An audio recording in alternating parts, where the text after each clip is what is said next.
So a DPhil is an individual research project. You write a dissertation, which is an original, individual and independent piece of scientific research. The DPhil has three main milestones and three phases. The first one is a plan that you write in the first year. So basically, what are your research questions and how do you plan to tackle those empirically? Two assessors assess whether that plan is doable, and you submit a piece of research, a paper, a draft that shows that you're also able to execute that plan. You then go away and start working on that plan towards the second milestone, which is a submission of two empirical pieces. And again, two assessors read that to see whether you're well on track for the final milestone, which is the thesis, which is then examined by an external examiner.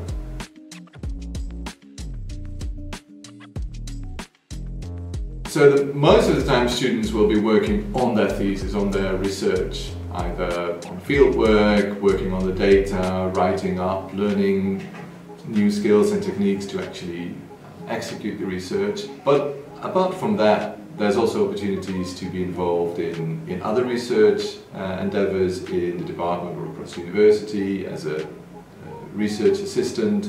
There are opportunities to work as a teaching assistant, to assist in teaching in different programs, or be a tutor in Oxford. And of course there are many different initiatives, social and academic, that students get involved in, and all of them provide you with transferable skills, whether it's to do with organizing things, collaborating, writing. It's a very broad range of opportunities for students. What I like the most about the course, it's the huge amount of flexibility that it gives the students. I really like that you can really make with a PhD whatever you want to do. So for instance, in my case, I have been focused on basically research, but also teaching, and I have other colleagues that have been more focused on field work or have done more like conferences or other types of activities. So I think it's very good that you can really have the PhD experience that you want to have. I think that's something very valuable. It happened in my DPhil. I was given the opportunity to work alongside my supervisor, Dr. David Kirk, on a chapter in the forthcoming Oxford Handbook of Criminology. So really great opportunities alongside your studying to take on really cool research opportunities that might be beyond your comfort zone.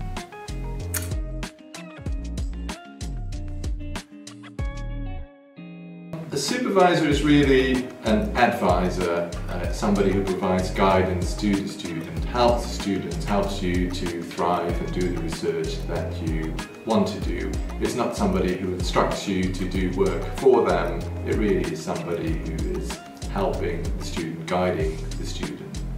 So I supervise, I think, 6 DPhil students right now, and I really think it's one of the most rewarding aspects of the job to really see the kind of ideas that people are bringing to the program, and to see them, execute those ideas from start to finish. I also really like collaborating with students. It really makes us, as faculty members, have to stay on our toes to kind of keep up with the latest in sociology and the technical tools necessary, kind of in 21st century sociology. But it's really a pleasure to see folks come in and develop in what is just a few years into these amazing scholars.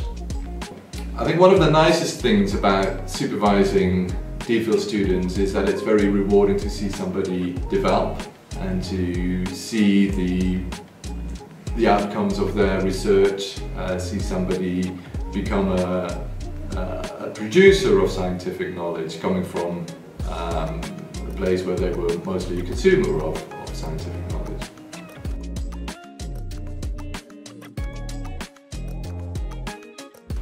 Really, it's the people that are here. We have an amazing amount of talent, and that includes, certainly our student body, but as well as our early career researchers and our faculty. We have such immense scholars here, and it's really, gives me imposter syndrome, even though I have been here quite a long time.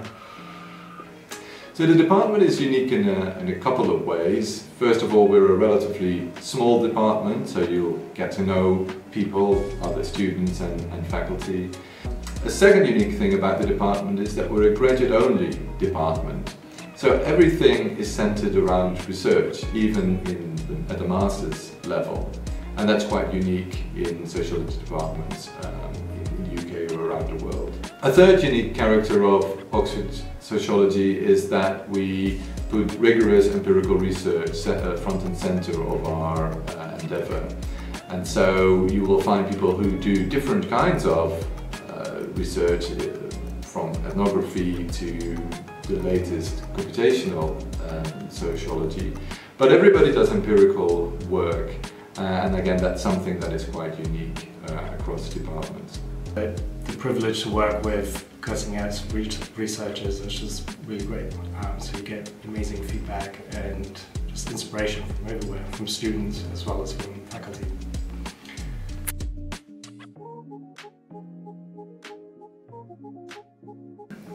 I think my favorite thing about the department is how it is an exceptional place to learn, because everybody is very warm and welcoming.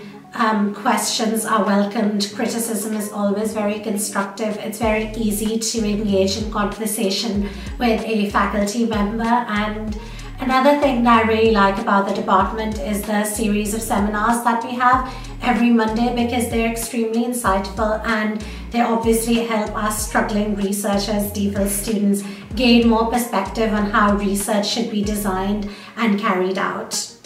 So my favorite part of living in Oxford is the libraries. Anyone who knows me knows I spend a lot of time in all of the old libraries in Oxford, so college libraries, department libraries, whatever. I've been to almost all of them. In fact, I'm going through the list of all the Oxford libraries and trying to check them off before I graduate. So I really like the libraries. They're old, they're a really contemplative space, they're full of students, so it's quite motivating to see other people sitting next to you working really intensely on things, whether they're undergrads or postgrads or older students returning to do another degree. It's just a very motivating space and a beautiful space too. And I think something that probably surprised me was that before coming here I had this idea of Oxford as a very competitive space, and I thought maybe that won't be my place. And I think it has been very easy to find like people, like a welcoming and like a warming network, and I have really felt like at home in Oxford, and so that has been very, very nice. I immediately liked Oxford just from how it looks. It's a beautiful, stunning place, and it is really different than any other city I've lived in. It's incredibly student focused, but it's also so rich in history, which I love. I also think that Oxford isn't just a brand name, it also comes with a series of resources that are extremely helpful to individuals looking to establish themselves in academia. We have events by the Social Sciences Division, there are department events, college events that we get to attend, and quite a few of them are around helping researchers frame, structure their research. So that is something that I deeply enjoy about my Oxford experience.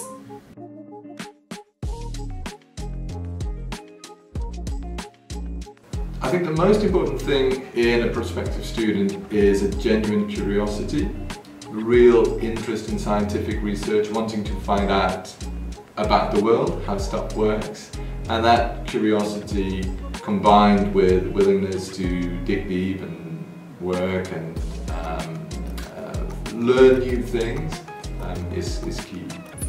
I think the most important part for me, at least, was to talk to people who were doing their PhDs at the time, especially with people connected to my supervisor or like the network or similar topics. And I think precisely because we assume that everyone has the information before applying, which is something that in most of the cases it's not like that. So I think it's very important to share like the key experiences, and I'm sure like most of the people that you talk to, they're gonna be very, very happy to tell you how the process was.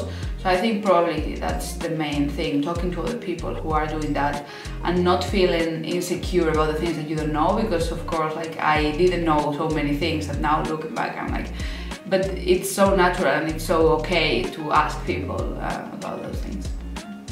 So My one biggest piece of advice would be to come into the Oxford degree with an open mind. I think the mark of a true academic is someone who is open to challenging their own perspectives. So meeting people with a diverse range of opinions, backgrounds, experiences, and I think that's what Oxford is. So I think in order to get the most of the experience here, challenge yourself in your own viewpoints, perspectives, biases, because that's the only way to grow. And you'll meet a lot of remarkable people here from a diverse range of backgrounds and departments. So embrace that and use that sort of for your own development. Yeah, a good prospective student. Really curiosity, I think, is key. Curiosity about the social world. Meticulous with their approach to data, I think is absolutely necessary. A desire to learn about a range of research methods, I think, is very useful. For people that are interested in joining our DPhil program, I think I would say it's useful to get to know what the faculty in the department are doing in researching, and even to reach out to faculty members. We're more than happy to talk with individuals just to explore supervision, and see if there's mutual interest. I think one of our goals is really to place incoming students with an appropriate supervisor who has some expertise in their area of interest.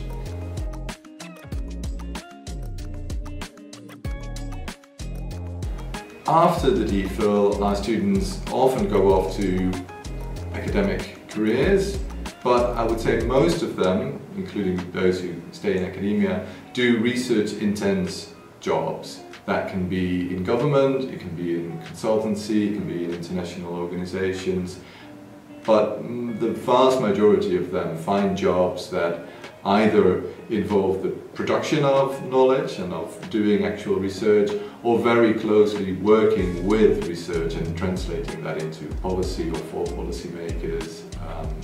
But the research degree really sets them up very well for that kind of work, and they're successful in finding those kinds of jobs. I want to go into management consultancy, so I've been looking into consultancy careers. I think they're very in line with the sort of skill set that I developed during my DPhil degree, which is mainly around problem solving, given the intricacies of research. I think something good and something that I've definitely learned about myself during the PhD here is that there are lots of spaces in which the tools that I've learned during the PhD can be used, and I think that's something very nice. So I'm trying to consider, apart from academia, which is definitely one of the options, something more policy based, or maybe some more like applied research center. So I think, I think it's very good to feel like the tools that you have learned and all the knowledge that you have accumulated during these years can be used in different settings.